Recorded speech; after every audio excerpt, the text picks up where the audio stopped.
Bienvenidos a Hablemos Derecho con Miguel. Muchísimas gracias por estar con nosotros en este día lunes. Estamos ya iniciando un nuevo episodio y queremos invitarlos para que ustedes se queden con nosotros y además también hagan sus preguntas. Si tienen dudas, que seguramente habrá muchas a través del 777-499-1991, porque hoy vamos a hablar de un tema que puede ser recurrente desafortunadamente desde hace algunos años, y yo creo que en pleno 2025 esto sí sigue siendo también pues algo que está pasando y que sigue pasando, ¿no? El derecho de los hijos a ser escuchados para decidir con quién vivir en un divorcio o en una separación. Para eso está con nosotros nuestro abogado, el licenciado Eric Navarrete, del despacho Navarrete Abogados, con el teléfono de WhatsApp para que ustedes también lo puedan consultar al 777-103-6370, 777-103-6370. Abogado, muchas gracias por apoyarnos con este tema que nos habían propuesto también a través de los mensajes que nos envía nuestra audiencia respecto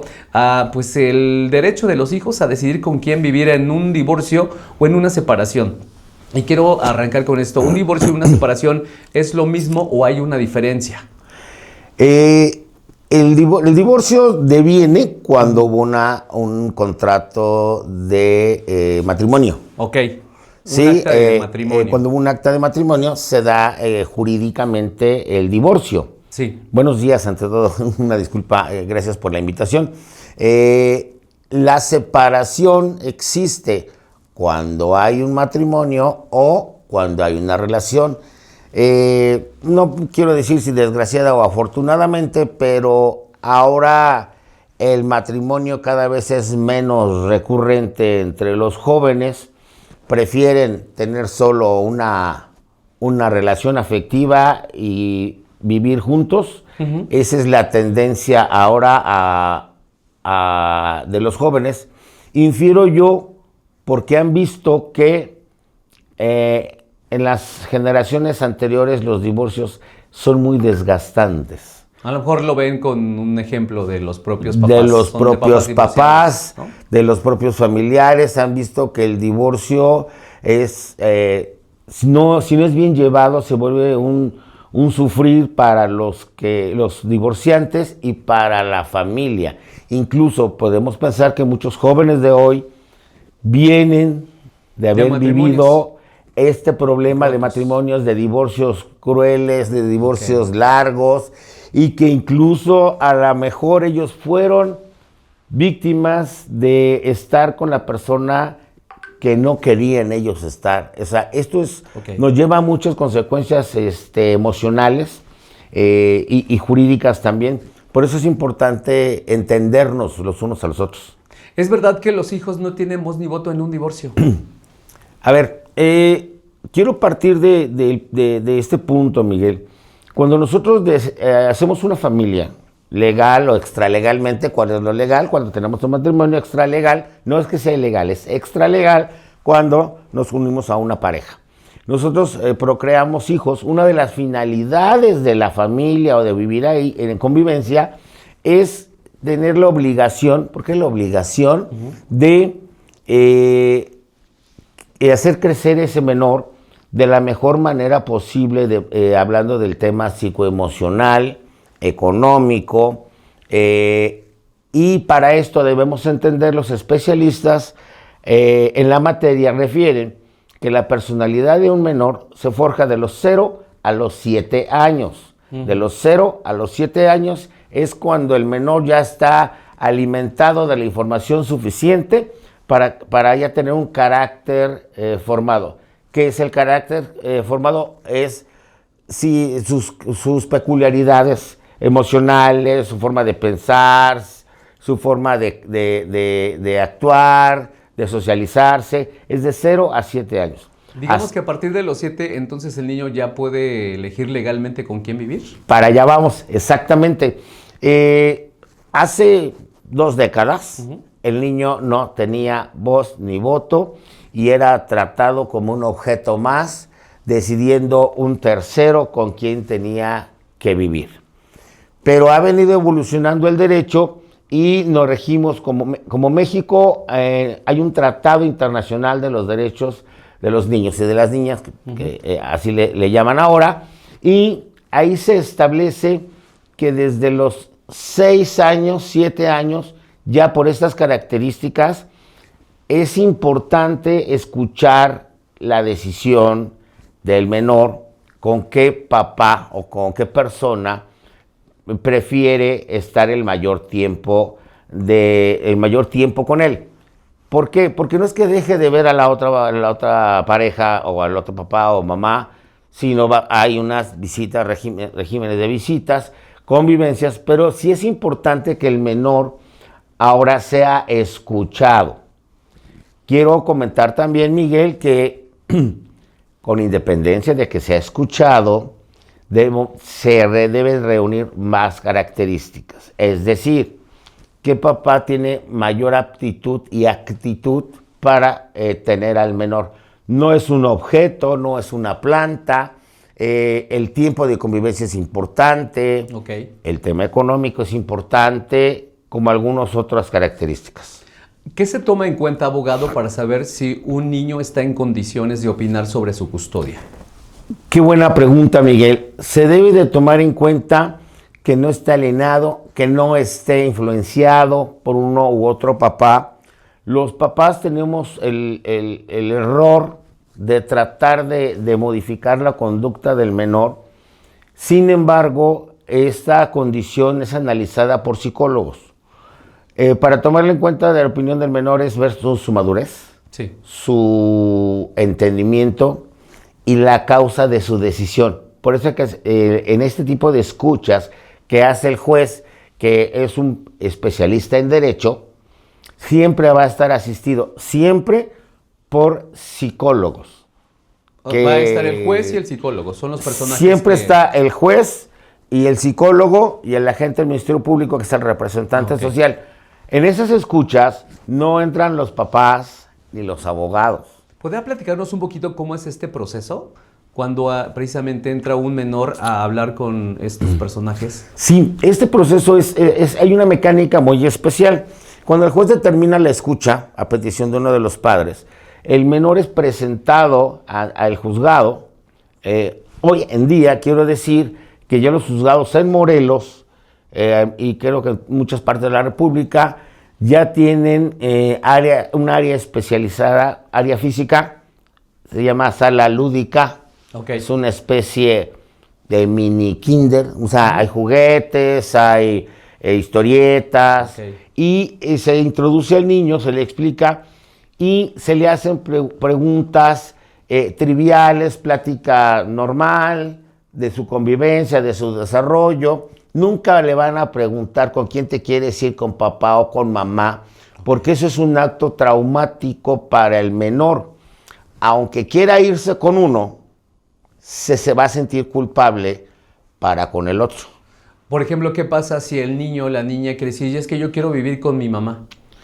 Si quiere vivir con la mamá y las condiciones psicoemocionales de esa convivencia son medianamente sanas. O sea, se tiene que analizar, no es que ya se vaya a hacer el... Sí, porque si él dice quiero irme con mi mamá, los psicólogos van a arrojar de las pláticas, van a hablar con el juez y le van a decir, se quiere ir con la mamá porque la mamá es la que no lo regaña, la que se duermen a las 12 de la noche, no pone reglas, no pone límites, y a lo mejor como menor, eso es lo que tenemos siempre el choque, ¿no? Ahora, vamos a pensar que la mamá pone límites y todo este tipo de condiciones, pero la mamá, no sé, hay trabajos hoy en día que son de 24 horas, policías, médicos, etcétera, y el menor va a quedar a resguardo de la abuelita o del abuelito el 90% del tiempo. Esto no es correcto. No es correcto porque el menor necesita entender los roles de cada uno de los adultos. ¿Quién es el papá? ¿Quién es la mamá? ¿Quién pone reglas? Porque después se descompone la relación y a la que de veras obedece, al que de veras considera como su progenitor, su cuidador, es a los abuelos o a la abuela, y eso genera un choque emocional. Cuando uno quiere imponer algunas reglas como papá, el menor ya nos hizo a un lado. Hay varios factores que hay que analizar desde el punto de vista también económico. Es decir, el menor debe de tener un área especial, su área para dormir, su recámara. No hablo un palacio ni hablo de dinero. Un espacio para él. Un espacio para él, un espacio limpio, un espacio iluminado, un horario establecido, por ejemplo, para sus comidas, un horario establecido para sus actividades extracurriculares. Todo eso impera la custodia de un menor. No nada más es me llevo al niño y se lo dejo a mi mamá. Otro error que cometemos es yo me llevo al niño, pero este fin de semana me voy con mi pareja y lo vuelvo a encargar con familiares cercanos. Eso tampoco es un correcto desarrollo para el menor. Okay. No le estamos entregando el tiempo suficiente. A veces nos justificamos y decimos, yo le doy tiempo de calidad, no de cantidad. Pero esto es para cubrir nuestras fallas. Es una autodefensa que nosotros tenemos. ¿Qué tan común es que los papás digan esto que nos acaba de decir, papás y mamás? Cuando tenemos otros intereses, es cuando llegamos a ese tema. Yo a mi hijo le doy poco tiempo, pero de calidad. Pues tiempo de calidad no es ir por él, ir a comer y regresarlo y ya platicar de cómo le fue en el fútbol o en su actividad. Tiempo de calidad a juicio de los especialistas, no lo estoy diciendo yo, esto se deviene de la actividad profesional. A juicio de los especialistas es tener una convivencia permanente, ordenada, con roles establecidos para que el niño crezca bajo ese régimen. ¿Qué pasa también los papás? Luego no tenemos orden, estamos con los menores hasta las 12, 11 de la noche, o les permitimos el celular, a redes sociales hasta ciertas horas de la noche. ¿Qué va a pasar? El niño va a amanecer con sueño, va a amanecer de malas y su vida no va a ser armónica y no va a estar completamente feliz. Sí. Entonces los papás ahí nosotros nos justificamos y decimos yo le doy tiempo de calidad, pero no, hay que darle tiempo recurrente y ordenado. Si lo vamos a ver todos los sábados, pues todos los sábados, religiosamente, tendríamos que tener este tiempo ya apartado para el menor y que la novia se espere, que el convivio se espere, ese tipo de circunstancias. Otro error que tenemos, me toca el sábado con el niño, estoy con mi hijo y me lo llevo a una de mis fiestas, de mis amigos, eso no es darle tiempo al menor. Que esté conmigo en una fiesta no es darle tiempo al menor. Discúlpenme, mucha gente me lo va a tomar a mal, pero no es una cuestión correcta. Hay que estar en una relación bilateral sana para que él pueda expresarse con libertad, con uno, y uno también comentarle las cosas como son. Los menores entienden, los menores son inteligentes, los menores, si se les habla bien, lo van a comprender perfectamente. Los papás tendemos a mentirles para justificar nuestras formas de ser. Yo no critico ninguna forma de ser. Lo que estoy diciendo es la realidad que debemos de entender para crecer al lado de nuestros hijos. ¿Qué tan común es que los papás traten de manipular al hijo para que decida a su favor? Y también, ¿cómo detecta esto la ley? Muy, muy recurrente. De 10 casos, 9, los papás intentan que el menor sea una moneda de cambio o un arma para dañar a la otra persona. Es muy recurrente en dos factores. No quiero yo hablar de género, pero una pareja dice, tu papá no me da dinero para la comida, no lo vas a ver porque tu papá es un desobligado, no lo vas a ver porque tu papá tiene muchas novias. Eso es manipular para que el menor tenga una imagen negativa de la otra persona. Esa es una forma de manipular. Claro. La otra forma de manipular es el dinero, la parte económica.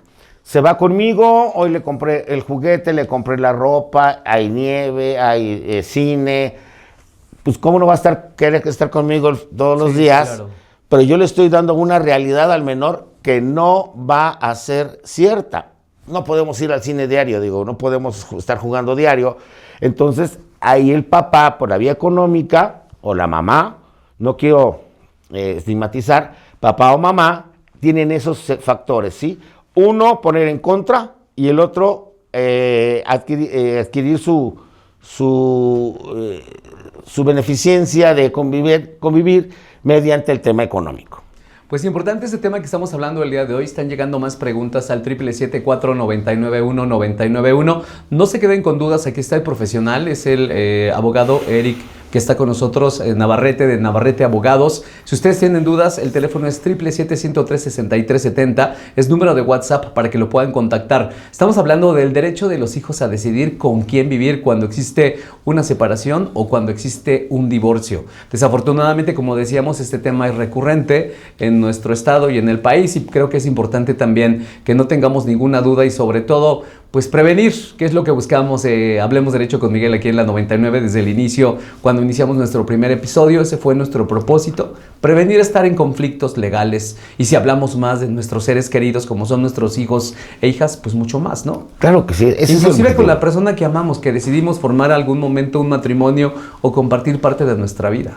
Sí, es importante que entendamos que en las separaciones, en el divorcio, hay que entender algo. Nosotros escogimos a esa persona. Sí. Y si nosotros hablamos mal de esa persona, realmente estamos hablando mal de nosotros mismos. Y es muy recurrente hablar fatalidades de la otra persona cuando se da la separación o el divorcio. Cierto. Créanme que si hacemos un acto ahí de reflexión, decimos, si yo la escogí, si yo decidí esto, entonces la culpa también es de los dos. Claro. Porque a lo mejor yo no supe escoger a la persona que me hiciera feliz, que me comprendiera, etcétera, etcétera, etcétera. Entonces, una sugerencia a todo el mundo: cuando tengamos un divorcio o una separación, tratemos de hacerlo de manera tersa, de manera tranquila. ¿Por qué? Porque si hay hijos, nos vamos a ver toda la vida. Cierto. Toda la vida. Ser marido o novio se termina. Pero ser ex marido o ex mujer es para toda la vida. Bueno, pues ahí está esta recomendación del abogado. Vamos a la pausa y regresamos con más. Si tienen preguntas, ya lo saben, al 777-499-1991. Regresemos, hablemos Derecho con Miguel aquí en la 99.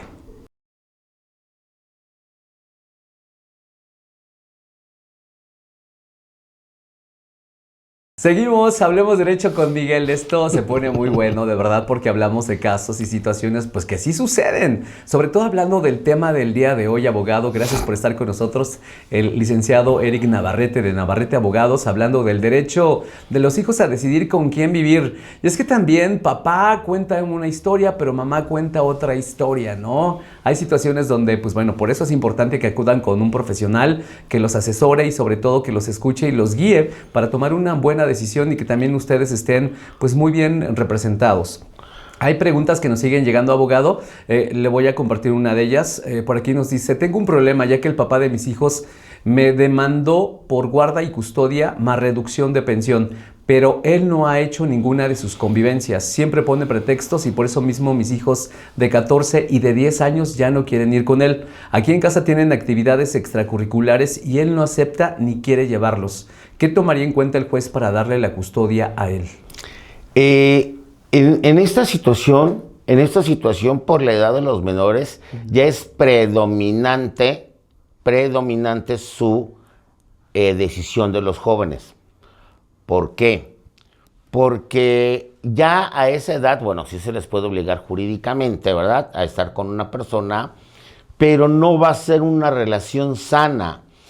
Un menor nos habla por sí mismo, y quiero expandirme un poquito. Nos habla por sí mismo porque un menor que no está a gusto con papá o mamá no lo grita sin decir palabras. Es decir, tiene problemas de rendimiento escolar, tiene problemas para sociabilizar, tiene problemas en su biorritmo, tiene problemas, su cuerpo no lo dice, que no está a gusto. A veces son muy rebeldes, cierto, porque no quieren, pero eso lo debemos de entender los papás, ver la conducta de los menores, porque la conducta de nuestros hijos nos dice mucho. Lo que pasa es que a veces no somos, es muy enojón mi hijo. No, el niño no es enojón.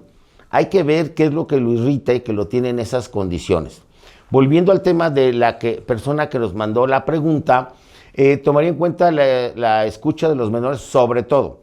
Y yo no creo que en esta situación, voy a opinar extralegalmente sin conocer el asunto, no creo que el juez pueda darlo porque hay una parte fundamental que debe haber para la guardia y custodia y para tener a un hijo con uno, que se llama el vínculo afectivo.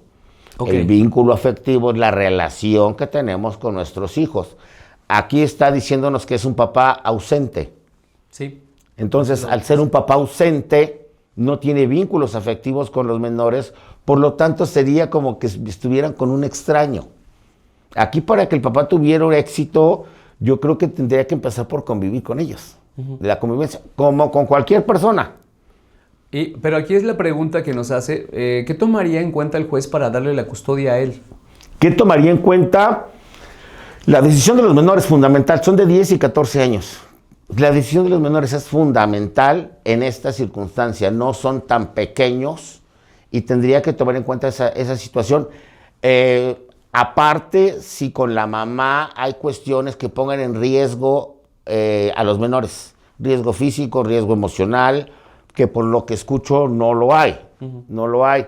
Cuando hay riesgo emocional, vuelvo a lo mismo, cuando la mamá trabaja mucho tiempo, cuando no los atiende en sus actividades extracurriculares, cuando no está con ellos en sus momentos de crisis. Todos los niños, todas las personas tenemos momentos emocionales difíciles, es cuando hay que estar ahí en el soporte, sin ser psicólogos, hay que estar con los hijos para darles ese apoyo. Si no tuvieran eso los menores, pudiera darle la custodia al papá, pero lo veo complicado. ¿Qué se toma en cuenta para saber si un niño o niña está en condiciones de opinar sobre su custodia? Su madurez, a partir de los 6, 7 años ya se le puede escuchar. Y vuelvo a lo mismo, el menor nos va a decir sin palabras con quién quiere estar. Un menor que está con la mamá y todo el día está preguntando por el papá o quiere marcarle por teléfono al papá o viceversa, es que el menor tiene la necesidad de convivir con otra persona. Sí. Cuando, al contrario, cuando un menor de 6, 7, 8 años y ha pasado, va el papá por él, está enfermo, le da gripa, a veces son reacciones del cuerpo a una resistencia. Somos muy emocionales. Somos puras emociones, sí. Entonces hay jovencillos que se enferman, hay jovencillos que les da gripa, hay jovencillos. ¿Qué nos está diciendo el joven? Que no quiere acudir con el papá o con la mamá. Y de aquí quiero comentar otro tema. Los papás a veces nos empeñamos a que por la fuerza conviva con nosotros y ese es un error muy, muy, muy grave que cometemos. Ahora, ¿qué pasa si el niño quiere vivir con uno de los padres, pero este padre no tiene condiciones económicas o emocionales estables? Aquí hay que analizar por qué quiere estar con él y qué condiciones, cuáles son sus desventajas emocionales y económicas. Lo veo muy complicado porque aunque no seamos de personas de mucho dinero, pues con un buen departamento, me refiero a limpio, aseado, no tiene que ser una gran casa, no es necesario tener vehículo, por ejemplo, eso no influye, lo podemos trasladar mientras estemos nosotros con el menor. Habría que analizar cuáles son los problemas emocionales que le impiden convivir, porque a veces decimos, fulanito o fulanita tiene problemas emocionales, pero esto lo tienen que decir expertos, los psicólogos, tiene que ser analizado por psicólogos del Tribunal Superior de Justicia. Por aquí también nos pregunta alguien, ¿qué pasa cuando hay hermanos? ¿Cada uno puede decir diferente o se mantiene la unidad familiar? La unidad familiar ya no existe desde que se da la separación de los papás. Ojo. Okay. Ahí debemos de entender, desde que se da la separación ya no hay una unidad familiar. Hay una unidad de convivencia, sí, eso sí es cierto, de los hermanos. Pero vámonos a la lógica. Cada quien puede decidir con quién vivir, no puede uno decidir por el otro. El grande no va a decidir dónde se van a ir los dos, porque a lo mejor el menor Pero incluso a veces sí influyen, ¿eh? Porque le dicen al hermano menor, oye, vámonos mejor con mi papá o mi mamá. Sí, sí influyen, pero no lo va a poder obligar, ¿sí me explico? O sea, claro. Legalmente no. Legalmente no, cada quien puede convivir. Y los que somos papás, sabemos, cuando tenemos más de un hijo, que hasta los hijos tienen sus preferidos. Como hijos, hay hijos más apegados a mamá o más apegados a papá. Sí, y eso también es determinante en sus decisiones. Ya casi para despedir, abogado, ¿qué deberíamos de enseñarle a los papás y mamás antes de pelear por la custodia y que muchas veces olvidan? A ver, un gran tema. ¿Qué es lo que tenemos que pensar o decirle a los papás? Que antes de pelear una custodia, antes de someternos a una custodia, antes de someternos a un conflicto, mejor pensemos por qué nuestro hijo no quiere estar conmigo. Eso nunca lo hacemos. Claro. Tú te quedas conmigo porque tu papá es tal por cual. Y si el menor no quiere, decimos, es que a todo el mundo le echamos la culpa. Pero quien tenemos la responsabilidad de la decisión del menor somos nosotros. Antes de entrar a un conflicto debemos de pensar o entender qué hice mal que mi hijo no quiere estar conmigo. Y a lo mejor si corrijo yo eso que no sé que hice mal, a lo mejor la convivencia se llega a establecer de manera sana. Claro. Pero eso no lo hacemos. Siempre hablamos mal del otro, mal de la pareja. O siempre decimos, está subjetivizado mi hijo, está aleccionado. Pero debemos de pensar por qué mi hijo no quiere convivir con nosotros. Es una cuestión que lo debemos analizar solos y pensar cuál es nuestra conducta que no embona con las características de nuestro menor hijo. Muchas gracias por estar con nosotros. Yo creo que vamos a hacer una segunda parte porque hay muchas preguntas respecto a... lo cual es importante que ustedes también nos sigan haciendo sus preguntas al 777-499-1991. Igualmente hay un número de teléfono de Navarrete Abogados que es el 777-103-6370, 777-103-6370, por si quieren asesoría con el licenciado Eric Navarrete. Pues muchísimas gracias por estar con nosotros y apoyarnos con este tema que de verdad pues es bastante álgido, o sea, sí es delicado, pero muy delicado. Desafortunadamente es muy común el derecho de los hijos a decidir con quién vivir. Es muy delicado, muy común, muy delicado y deja consecuencias emocionales para nuestros hijos, para toda la vida. Bueno, pues gracias por acompañarnos. Hablemos Derecho con Miguel. Haremos una segunda parte, si les parece bien, para todas las preguntas que quedaron pendientes, darle salida en la próxima emisión.